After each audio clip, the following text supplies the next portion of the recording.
एक बार की बात है, एक जंगल में एक शिकारी नामक व्यक्ति रहता था।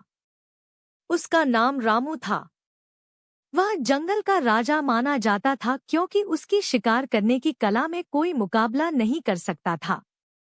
रामू ने जंगल के हर कोने को अच्छे से जानने का प्रयास किया था। उसका ध्यान हमेशा अपने लक्ष्य पर होता था।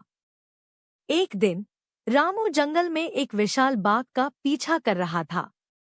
बाघ को पकड़ना रामू का सपना था, लेकिन बाघ बहुत होशियार था।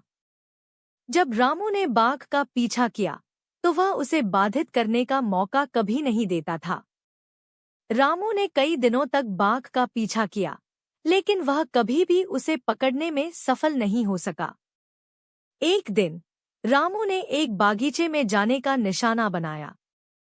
वह जानता था कि बाघ अक्सर वहां आता था। रामू ने धीरे धीरे अपना रास्ता बनाया और एक अचानक मौका का इंतजार किया। बाघ आया और रामू ने अपना तीर छोड़ दिया, लेकिन बाघ ने उसे देख लिया और भाग गया। रामू ने समझा कि उसकी गलती यह थी कि उसने बाघ की सोच का समझने का प्रयास नहीं किया था। वह बाघ के राजा की तरह जंगल में आता था और उसे प्रभावित करने की कोशिश करता था, लेकिन बाघ उसे हमेशा भाग जाता था। रामू ने इस घटना से यह सीखा कि शिकारी को हमेशा अपने शिकार की सोच को समझने की आवश्यकता होती है।